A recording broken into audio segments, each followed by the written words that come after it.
అందరికీ very very good morning. Andhra Pradesh రాష్ట్ర భవిష్యత్తును నాశనం చేస్తూ పత్రికల ముసుగులో ఉన్నటువంటి ఆ రెండు చంద్రబాబు నాయుడు గారి ఉగ్రవాద దినపత్రికల్లో ప్రతిరోజు విషం చిమ్మేటటువంటి వార్తల్ని రాసి వాళ్ళు ఏ విధమైనటువంటి రాక్షస ఆనందం పొందుతారో మీ అందరికీ తెలుసు. ఆ రెండు పత్రికలు వాళ్ళు ఉండేది తెలంగాణలో, హైదరాబాద్లో. కానీ వాళ్ళు ప్రతిరోజు విషం చిమ్మేది ఆంధ్రప్రదేశ్ మీద. ఆంధ్రప్రదేశ్ బాగుండకూడదనేది వాళ్ళ లక్ష్యం. దానికోసం ఎలాంటి దిగజారిపోయే వార్తలైనా వాళ్ళు రాస్తూ ఉంటారు. ఈరోజు ఎటువంటి వార్తలను రాసినాయో ఆ రెండు నీచాతి నీచమైనటువంటి పత్రికలు ఒక్కసారి మనం చూద్దాం. ఈరోజు మనం ప్రధానంగా చూస్తే 4 వార్తల్ని ఈరోజు మనం తీసుకోవడం జరిగింది. ప్రధానంగా మొట్టమొదటి వార్త చూస్తే, నిన్న చంద్రబాబు నాయుడు గారు సెస్సులు వేసి రోడ్లు, సర్కారుకు R&B ప్రతిపాదన, 1500 కిలోమీటర్ల స్టేట్ హైవేల అభివృద్ధికి నిర్ణయం, 3 ఏళ్లలో పనులు పూర్తి చేయాలన్న లక్ష్యం, వ్యయంలో ప్రభుత్వ వాటా 4000 కోట్లు, నిధుల కోసం పెట్రోలు, డీజిలు, గనులు రిజిస్ట్రేషన్లపై సెస్సు. ఏంటిదనంటే, ఆంధ్రప్రదేశ్ రాష్ట్రంలో బాదుడికి మరొకసారి చంద్రబాబు నాయుడు గారు శ్రీకారం చుట్టారనేది క్లియర్గా కనపడతా ఉంది. 1500 కిలోమీటర్లు రోడ్లకు సంబంధించి అభివృద్ధి చేయటం, లేదంటే పునర్నిర్మాణం చేపట్టాలని రాష్ట్ర ప్రభుత్వం భావిస్తుందని, దానికి 19 ఏళ్ల వ్యవధిలో 22,000 కోట్లు ఖర్చుగానుందని, ఈ నిధుల కోసం రహదారి అభివృద్ధి సంస్థ ఆర్టీసీకి చెందిన ఆస్తులను వాణిజ్య అవసరాలకు లీజుకి ఇవ్వడంతో పాటు పెట్రోలు, డీజిలు ఆస్తుల రిజిస్ట్రేషను, వాహన పన్నులపై సెస్సు విధించాలని R&B శాఖ ప్రతిపాదించింది.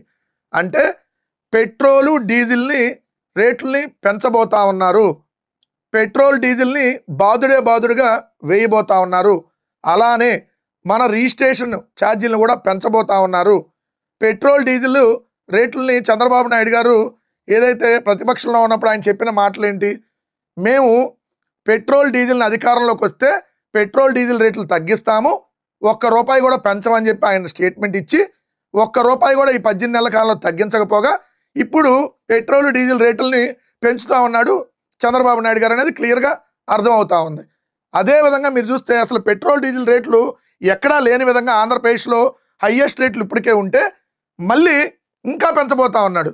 ఒకసారి మీరు చూడండి, పెట్రోల్, డీజిల్ రేట్లు మిగిలిన రాష్ట్రాల్లో ఎలా ఉన్నాయి, మన రాష్ట్రంలో ఎలా ఉందో మీకు ఒకసారి చూస్తే అర్థమవుతుంది. ఇక్కడ చూడండి మీరు, డీజిల్, పెట్రోల్ రేట్లు తెలంగాణలో ప్రస్తుతం ఈ రోజు ఉన్న రేటు ₹95.70 డీజిల్ తెలంగాణలో, కర్ణాటకలో ₹90.99, అదే ఆంధ్రప్రదేశ్లో ₹97.47. అంటే హయ్యెస్ట్ ఉంది. కర్ణాటకతో పోలిస్తే ₹7 డీజిల్ ఎక్కువ ఆంధ్రప్రదేశ్లో ఉంది. ఇంకా పెంచబోతా ఉన్నారు. దీని మీద కూడా పెట్రోల్, డీజిల్ మీద సెస్సు విధించబోతా ఉన్నాడు. సో ₹97 ఇంకా పెరిగిద్ది. సో ఈయన అధికారంలో దిగిపోయేలోపు ఇది ₹100, ₹110 చేస్తాడు. ఇక్కడ పెట్రోల్ చూడండి, తెలంగాణలో ₹107, ₹107.46, కర్ణాటకలో ₹102.92, ఆంధ్రప్రదేశ్లో ₹109.57. అంటే హయ్యెస్ట్ ఆంధ్రాలో పెట్రోల్ కానీ డీజిల్ కానీ, దేశంలోనే హయ్యెస్ట్, ప్రపంచంలోని టాప్గా ఆంధ్రప్రదేశ్ని తీసుకెళ్తా అంటాడు కదా, ఇదే రేట్లలో అనమాట. డీజిల్, పెట్రోల్ రేట్లు ప్రపంచంలో ఎక్కడా లేని రేట్లను వేయబోతా ఉన్నాడు. ఇప్పుడున్న రేట్ల కంటే ఇప్పుడున్న రేట్లు భారతదేశంలో హయ్యెస్ట్ రేట్లు, రేపొద్దున ఈయన విధించేటటువంటి రేట్లతో ప్రపంచంలోనే హయ్యెస్ట్ రేట్లకి ఏదైతే పెట్రోల్, డీజిల్ని తీసుకెళ్ళబోతా ఉన్నాడు అనేది క్లియర్గా అర్థమవుతుంది. అంటే పెట్రోల్, డీజిల్ మీద బాదుడు వేయబోతున్నాడు అనేది ఒకటి, 2 రిజిస్ట్రేషన్ ఛార్జీలు పెంచబోతున్నాడు అనేది ఇంకొకటి. ఇది కాకుండా మేజర్గా మీరు చూస్తే అసలు ఇక్కడ ఏదైతే వీళ్ళు నిన్న ఇచ్చినటువంటి దీంట్లోనే ఇదిగోండి, సెస్సులు వేసి రోడ్లు అనే దాంట్లోనే లోపలికి వెళ్ళి మీరు మ్యాటర్ చూస్తే మీకు క్లియర్గా అర్థమైద్ది. ఇక్కడ రహదారి పనులు పూర్తయిన తర్వాత కాంట్రాక్టర్ టోలు వసూలుకు కూడా అనుమతి లభిస్తుంది. అంటే రోడ్లు ప్రభుత్వం డబ్బులు ఖర్చు పెట్టి కొన్ని ప్రైవేటాలు ఖర్చు పెట్టి ప్రైవేటు పరం రోడ్లు చేయబోతా ఉన్నారు. పాయింట్ నెంబర్ 1, రాష్ట్రంలో రోడ్లన్నీ ప్రైవేటు పరం చేయటం point number 1. Point number 2, toll గేట్లు వసూలు చేయబోతా ఉన్నారు. టోల్ ఛార్జీల పేరుతో బాదుడు చేయబోతా ఉన్నారు అనేది point number 2. Point number 3, petrol, diesel రేట్లని పెంచబోతా ఉన్నారు. అదేవిధంగా రిజిస్ట్రేషన్ ఛార్జీలని పెంచబోతా ఉన్నారు దీంట్లో నిన్న క్లియర్గా. అదేవిధంగా వాహన పన్నులు కూడా పెంచబోతా ఉన్నారు. అంటే మొత్తంగా బాదుడు వేయబోతా ఉన్నారు అనేది క్లియర్గా నిన్న చంద్రబాబు నాయుడు గారు మాట్లాడిన దాంట్లో అర్థమవుతా ఉంది. చూడండి, దానికి సంబంధించి సెస్సులు వేసి రోడ్లు ఏటా 412 కోట్లు, మోటార్ వెహికల్ ట్యాక్స్పై 10% సెస్ విధించడం కనీసం 350 కోట్లు రాబట్టాలని చూస్తారు. ఓ డ్రైవర్లకు వచ్చే కార్గో పైన, రిజిస్ట్రేషన్ ఛార్జీల పైన కూడా రోడ్డు సెస్ విధించాలని ఆర్ఎండ్బి ప్రతిపాదించింది. అయితే ప్రజల నుంచి సెస్సు వసూలు చేయాలనే ప్రతిపాదించడం, టోల్ గేట్లు పెట్టడం వంటి ప్రతిపాదనలపై అధికార వర్గాల్లో భిన్నాభిప్రాయాలు వ్యక్తం అవుతున్నాయి. ఒకవైపు ప్రజల నుంచి సెస్సులు వసూలు చేస్తూ మళ్ళీ టోల్ వసూలు చేయాలన్న ప్రతిపాదనలో హేతుబద్ధత లేదని పేర్కొంటున్నారు. అంటే వాళ్ళే చెబుతున్నారు క్లియర్గా. అంటే ఓ పక్క టోల్ వసూలు చేయటం, మళ్ళీ ఓ పక్క సెస్సు పేరుతో పెట్రోల్ డీజిల్ రేట్ల మీద పన్నులు వసూలు చేయటం, రిజిస్ట్రేషన్ మీద పన్నులు వసూలు చేయటం, ఈ విధంగా ఏదైతే ప్రజల నుంచి దోపిడీ చేయాలి, ప్రజల నుంచి దోచుకోవాలి, ప్రజల మీద బాదుడు వేయాలనేది క్లియర్గా వాళ్ళ అధికార వర్గాలే చెబుతున్నాయని కూడా మళ్ళీ ఇదే పత్రిక రాసినటువంటిది. రెండవది, ఈ ఏడాది 6,433 మంది బలి, ఇప్పటి వరకు 17,462 రోడ్డు ప్రమాదాలు. ఆంధ్రప్రదేశ్ రాష్ట్రంలో ఒక్క ఏడాదిలో 15,462 రోడ్డు ప్రమాదాలు జరిగినాయి. 6,433 మంది చనిపోయారు. 6,433 మంది బలి. అంటే ఎంత దారుణమైనటువంటి పరిస్థితులు ఆంధ్రప్రదేశ్ రాష్ట్రంలో ఉన్నాయో వాళ్ళే చెప్పకనే చెబుతున్నారు. చూడండి, ఈ ఏడాదిలో ఇప్పటి వరకు 15,462 రోడ్డు ప్రమాదాలు జరగగా 6,433 మంది ప్రాణాలు కోల్పోయాలని వెల్లడించారు. ద్విచక్ర వాహనాల వల్లే జరుగుతున్నాయని చెప్పారు. అంటే మద్యం వల్ల జరుగుతున్నాయి. ద్విచక్ర వాహనాల, లేదంటే త్రిచక్ర వాహనాల, లేదంటే 4 చక్రాల బళ్ళ కాదు. ఇక్కడ ఆంధ్రప్రదేశ్ రాష్ట్రంలో ఏరులై పారుతున్నటువంటి మద్యం, బెల్ట్ షాపులు, మొన్న మీరు చూశారు కదా, మొలకల చెరువు బ్రాండు, ఇబ్రహీంపట్నం బ్రాండ్లు ఏ విధంగా Sumo whisky, short whisky, Bengaluru malted whisky పేరుతో అడ్డగోలుగా ఈరోజు అమ్ముతా ఉన్నారనేది, కర్నూలులో బస్సు ప్రమాదానికి కూడా ఇదే మద్యమే కారణం అని అందరికీ తెలుసు కదా. ఇద్దరు మద్యం తాగి అర్ధరాత్రి బెల్ట్ షాపుల్లో రోడ్డు ఎక్కితే వాళ్ళలో ఒకటి చనిపోవడమే కాకుండా 19 మంది సజీవ దహనం అవడానికి కారణం కూడా అదే. అది మేము మాట్లాడితే మాకు నోటీసులు ఇచ్చి కర్నూలు డిఎస్పీ ఆఫీస్లో విచారణకు పిలిచారు. సో అయినా కూడా మేము ఉన్నటువంటి వాస్తవాన్ని మాట్లాడతాం. మీ కేసులకు ఎవడో భయపడేది లేదు. రాష్ట్రంలో మద్యం వల్ల ఈరోజు 6,433 మంది ప్రాణాలు కోల్పోవడంలో రోడ్డు ప్రమాదాలకు ప్రధాన కారణం అర్ధరాత్రి విచ్చలవిడిగా హైవేల అమ్మట దొరుకుతున్నటువంటి మద్యం, విచ్చలవిడిగా ఉన్నటువంటి బెల్ట్ షాపులే ప్రధానమైనటువంటి కారణం అనేది క్లియర్. అందరికీ వెరీ వెరీ గుడ్ మార్నింగ్.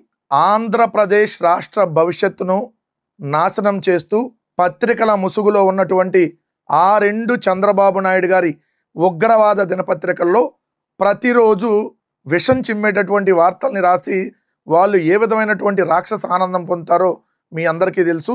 ఆ 2 పత్రికలు వాళ్ళు ఉండేది తెలంగాణలో, హైదరాబాద్లో. కానీ వాళ్ళు ప్రతిరోజు విషం చిమ్మేది ఆంధ్రప్రదేశ్ మీద. ఆంధ్రప్రదేశ్ బాగుండకూడదనేది వాళ్ళ లక్ష్యం. ఆంధ్రజ్యోతి, కొనుగోళ్లకు విపత్తి, దిగుమతి సుంకం నిలిపివేత ఎఫెక్ట్, దేశీయ పత్తి కొనుగోలుపై తీవ్ర ప్రభావం. కేంద్ర ప్రభుత్వం పత్తి దిగుమతులపై సుంకం నిలిపివేయడంతో కొనుగోళ్లపై తీవ్ర ప్రభావం పడింది. విదేశీ పత్తి తక్కువ ధరకు లభిస్తుండటంతో వస్త్ర వ్యాపారులు దేశీయ పత్తి కొనుగోలుకు ముందుకు రావటం లేదు. గతంలో మాదిరిగా పత్తి కొన్నట్లయితే నష్టపోవాల్సి వస్తుందన్న కారణంగా భారత పత్తి సంస్థ CCI కూడా నిబంధనలు విధించి పెద్దగా కొనుగోలు చేయటం లేదు. దీంతో పత్తి రైతుకు మద్దతు ధర లభించడం లేదన్న విమర్శలు వస్తున్నాయి. ఒక్క గుంటూరు జిల్లాలోనే 80,000 ఎకరాలకు పైగా రైతులు పత్తి సాగు చేశారు. ఎకరానికి సగటున 50,000 పెట్టుబడి పెట్టారు. ఇటీవల మోందా తుఫాన్ నిలువునా ముంచింది.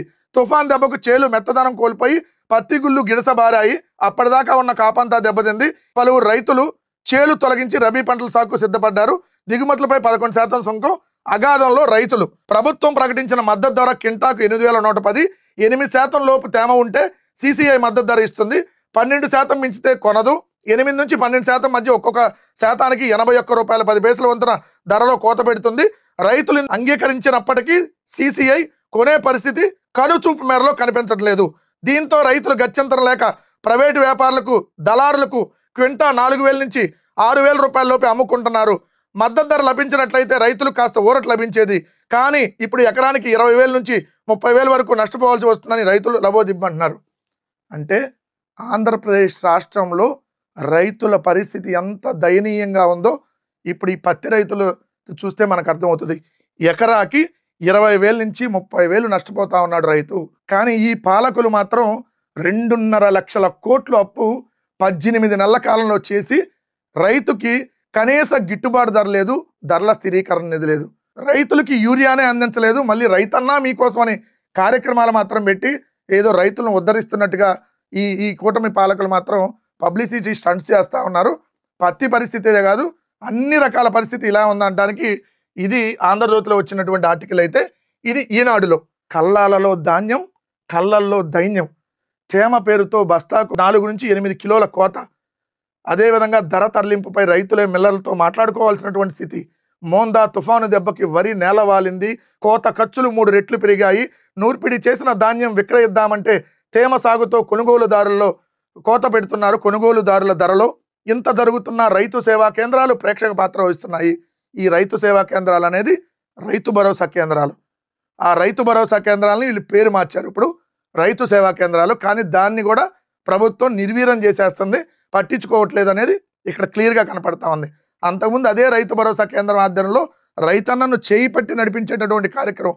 ఏ పంట వేయాలి, ఏ ఎరువులు వాడాలి, ఏ పురుగు మందులు వాడాలి, ఆ పంటకి గిట్టుబాటు ధర కల్పిస్తూ అక్కడే రైతు భరోసా కేంద్రం ఆధ్వర్యంలో కొని ఏదైతే రైతులను ఆదుకునేటటువంటి పరిస్థితి నాడు జగన్మోహన్ రెడ్డి గారి ప్రభుత్వంలో ఉంటే, నేడు ఎంత దయనీయమైన పరిస్థితి ఉందో ఒకరు రాశారు.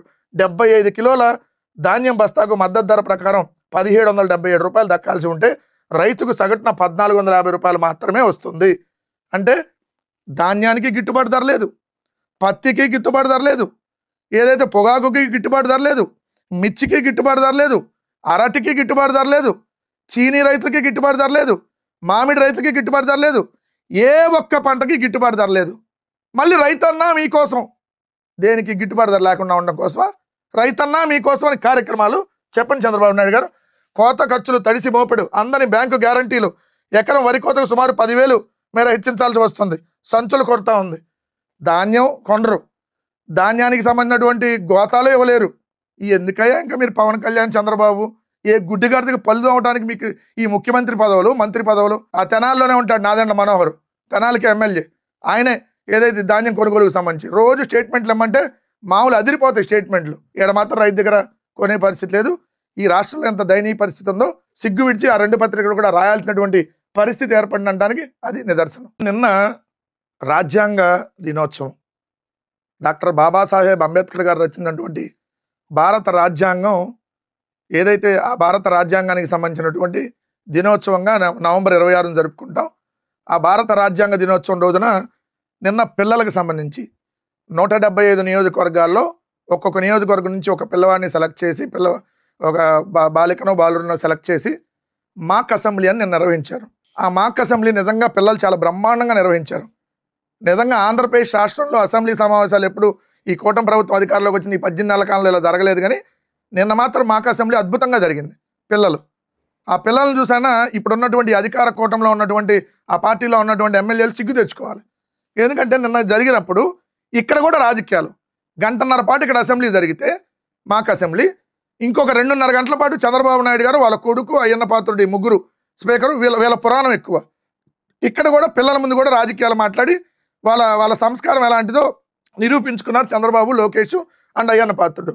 ఇక్కడ రాజ్యాంగ దినోత్సవం సందర్భంగా ప్రభుత్వ పాఠశాలలో చదివే విద్యార్థులలో కూటమి ప్రభుత్వం అసెంబ్లీ ఆవరణలో బుధవారం స్టూడెంట్ అసెంబ్లీ నిర్వహించింది.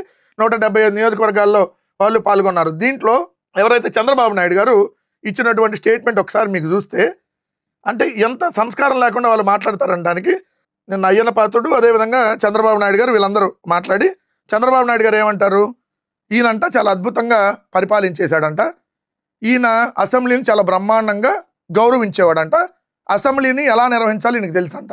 ఏంటండి మీకు తెలిసిన అసెంబ్లీ? వైఎస్ఆర్ కాంగ్రెస్ పార్టీ నుంచి గెలిచినటువంటి 67 మంది శాసనసభ్యుల్లో 23 మందిని తీసుకొని 4 మంత్రి పదవులు ఇచ్చి ఆడ కూర్చోబెట్టి అసెంబ్లీని భ్రష్టు పట్టించారు. మీరు అసెంబ్లీ అనే దానికి విలువ లేకుండా చేశారు. అది ఒక తెలుగుదేశం పార్టీ కార్యాలయంలాగా తయారు చేశారు.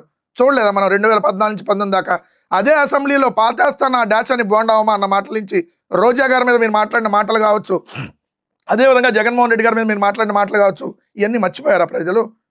సో మీరు అసెంబ్లీని నిర్వహించారా? అసెంబ్లీని మీరు నిర్వహించాలా? ఒక పార్టీ కార్యాలయంగా దాన్ని నడిపారు మీరు. అలానే లోకేష్ యోగాలం పాదయాత్ర సమయంలో రాజ్యాంగం పుస్తకం పట్టుకొని తిరిగాడంట. నువ్వు రాజ్యాంగం పట్టుకొని తిరగల, రెడ్ బుక్ పట్టుకొని తిరిగావు. ఆ రెడ్ బుక్ అనేటటువంటి పిచ్చి కుక్కని ఎవరి మీద పడితే వాళ్ళ మీద వదులుతూ ఉన్నావు. తెలుగుదేశం వాళ్ళు కూడా దానికి బలవుతున్నారు. మీకు రాజ్యాంగ దినోత్సవం కాదు మీరు జరుగుతుంది, రెడ్ బుక్ దినోత్సవం జరిపారన్న. ఈ రాష్ట్రంలో 18 నెలల కాలంగా అరాచకం జరుగుతూ ఉంది, దారుణాలు, దమన కాండ జరుగుతూ ఉంది.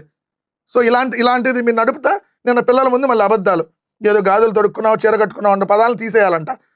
అట్లానే సోషల్ మీడియాలో చంద్రబాబు నాయుడు గారి యువత సోషల్ మీడియాని కట్టడి చేయాలి. ముందు మీ 7 రూపాయల ఎల్లో పే బ్యాచ్కాలను కంట్రోల్ చేయాలి కదా. 7 రూపాయల ఎల్లో పే బ్యాచ్ని పెట్టి ఒక్కొక్క పోస్టుకి 7 రూపాయలు వాళ్ళకి పంపిస్తా ఐటీడీపీ అనేటటువంటి ఒక ఉగ్రవాద సంస్థను మీరు నడుపుతూ మళ్ళీ సోషల్ మీడియాని మీరు కట్టడి చేయాలని చెప్పి ఎట్టా అని మీరు నిస్సిగ్గుగా మాట్లాడుతున్నారు చంద్రబాబు నాయుడు గారు.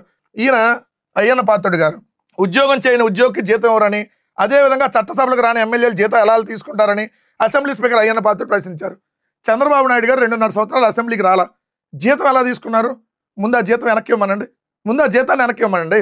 జగన్మోహన్ రెడ్డి గారు ₹1 కూడా జీతం తీసుకోవట్లా, అప్పుడు తీసుకోలేదు, ఇప్పుడు కూడా తీసుకోవట్లా. మాకు అసెంబ్లీలో పిల్లలు బాగా చేశారని చెబుతూ మాకంటే మీరే అద్భుతంగా సభను నడిపారని ప్రశ్నించారు. ఇది మాత్రం నిజం.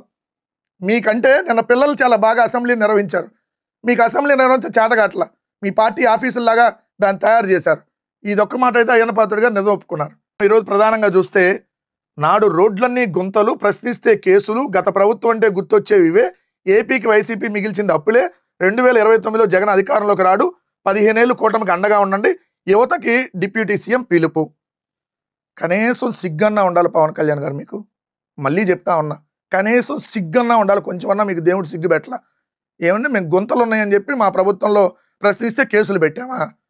మరి అలాంటి కేసులు పెట్టాలంటే మీ మీద ఎందుకు పెట్టలేదు మేము కేసులు?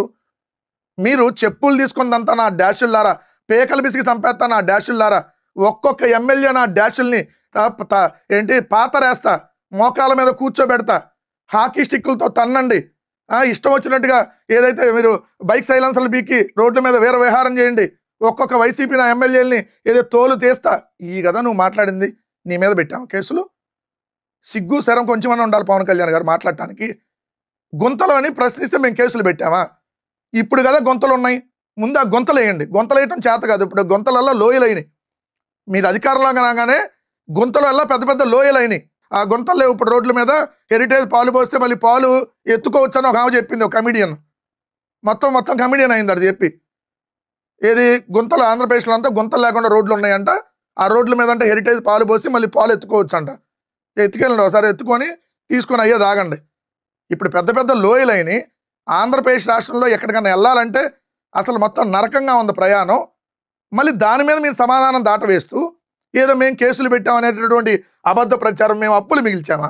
మేము జగన్మోహన్ రెడ్డి గారు అధికారంలో ఉన్నటువంటి 5 సంవత్సరాల్లో 2 సంవత్సరాలు కోవిడ్ ఉన్నా, 2 సంవత్సరాలు కోవిడ్తో ఇబ్బంది పడ్డా, రాష్ట్ర ఆదాయం ప్రపంచంలోనే మొత్తం ఆర్థికంగా అందరూ ఇబ్బంది పడ్డా, అలాంటి పరిస్థితుల్లో కూడా మేము చేసినటువంటి అప్పు 5 సంవత్సరాల్లో కేవలం 3,32,000 కోట్లు జగన్మోహన్ రెడ్డి గారు అధికారంలో ఉన్నప్పుడు చేసినటువంటి అప్పు.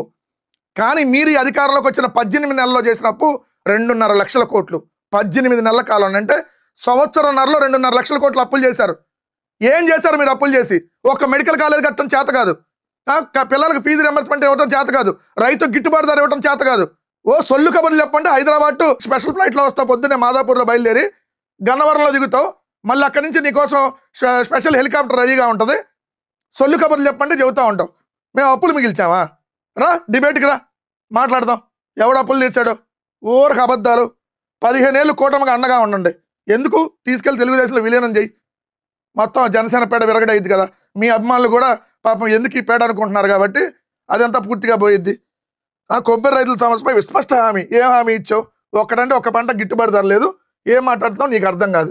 వైసీపీకి అనుకూలంగా ఉన్న కొన్ని పత్రికలు కూటమి ప్రభుత్వం 16 నెలల కాలంలో ఏం చేసిందని ప్రశ్నిస్తున్నాయని, గత ప్రభుత్వంలాగా దోచుకోవడం లేదని మాత్రం దాన్ని చెప్పగలను అన్నారు. ఇప్పుడు నువ్వు ఈ 18 నెలల కాలంలో సంపాదించినటువంటి ఆస్తుల మీద సిబిఐ ఎంక్వైరీకి సిద్ధమా పవన్ కళ్యాణ్ గారు? వారానికి వచ్చి ప్రాపర్టీగా ఉంటున్నారు మీరు హైదరాబాద్లో. ఏ విధంగా మీరు ఎక్కడి నుంచి వస్తున్నాయి డబ్బులు? ఏ సినిమా తీస్తే వచ్చినాయి? 100 కోట్లు మీకు ఎక్కడి నుంచి వచ్చినాయి? వీటి మీద మీరు సిబిఐ ఎంక్వైరీకి సిద్ధమా? ఉద్యోగులకు సకాలంలో జీతాలు ఇస్తున్నారంట. ఇప్పటికీ ఈ నెల ఎండింగ్ వస్తుంది, అయినప్పటికీ జీతాలు అందులో అనేక డిపార్ట్మెంట్లకి. ఏంది మీరు ఇచ్చింది? ఊరికి స్టేట్మెంట్లు మాత్రం ఇస్తారు. 2029లో మీరు రారు, అలాంటి ఆశలు పెట్టుకోకుండా అది జరగదని వైసీపీ నేతలు ఉద్దేశించి వ్యాఖ్యానించారు. 2019లో కూడా ఇదే మాట్లాడావు. నా మాట శాసనం, ఆ శాసనం చేస్తున్నా నేను చూడండి. ఎట్టి పరిస్థితుల్లో జగన్మోహన్ రెడ్డి గారిని అసెంబ్లీ తాకనివ్వనన్నావు. నువ్వు 2 చోట్ల గాజువాక భీమవరంలో నువ్వే గెలవాల. నీ జీవితంలో ఈవీఎం లేకపోతే నువ్వు ఎమ్మెల్యే కాలేవు. 3 పార్టీలు కలిపి పోటీ చేసినా ఈవీఎం అనేది లేకపోతే మధ్యలో నువ్వు ఎమ్మెల్యే కాలేవు. ఈరోజు జగన్మోహన్ రెడ్డి గారిని ఏదైతే జనాల్ని మధ్యలో ఈవీఎంని పెట్టి ఏదో అడ్డుకున్నామని అనే ఆనందంతో ఉన్నామేమో, రాసి పెట్టుకో. 2014లో మేము ఓడిపోయాం, 19లో గెలిచాం, 24లో ఓడిపోయాం, 29లో గెలుస్తాం, సింగిల్గానే గెలుస్తాం. నీలాగా వాళ్ళు ఈ భుజం మీద చేసి ఈ భుజం మీద చేసి లేపితే తప్ప ఎమ్మెల్యే అవ్వలేని స్థితిలో మేము లేవు. ఖచ్చితంగా 2029 వైఎస్ఆర్ కాంగ్రెస్ పార్టీదే. నీకు దమ్ముంటే ఆపుకో పవన్ కళ్యాణ్ అని చెప్పి క్లియర్గా చెప్తా ఉన్నాం. ప్రభుత్వాన్ని అధికారంలో ఉంచాలని 15 ఏళ్ల పాటు ఉంచాలని కోరాడంట. ఏం చేస్తారు 15 నెలల పాటు ఉంచితే? ఇప్పుడు 18 నెలల కాలంలో దోచుకుని దాల్లా రోడ్లు ప్రైవేట్ పరం, ఏదైతే ఫైబర్ నెట్ ప్రైవేట్ పరం, సాగునీటి ప్రాజెక్టులు ప్రైవేట్ పరం, రిషికొండ ప్రైవేట్ పరం, మెడికల్ కాలేజీలు ప్రైవేట్ పరం. ఇప్పుడు రోడ్ల మీద టోల్ ఛార్జీలు బాదుడే బాదుడు, విద్యుత్ ఛార్జీలు పెంచారు, నిత్యావసర ధరలు పెంచారు. ఒక్క రైతుకు ఏ పంటకి గిట్టుబాటు ధర లేదు. ఈ 18 నెలలను అల్లకల్లాలను చేసి రాష్ట్రాన్ని విధ్వంసం సృష్టించావు. ఇంకా మళ్ళీ నువ్వు 15 ఏళ్ళు కావాలంట. ఎందుకు ఈ రాష్ట్రాన్ని పార్టీలకు ఇప్పుడు అమ్మకానికి పెట్టింది చాలేదా? పార్టీలకు అమ్మకానికి పెట్టింది చాలా, ఇంకా కావాలా నీకు 15 ఏళ్ళ అధికారం? ఇదండి పవన్ కళ్యాణ్ తీరు.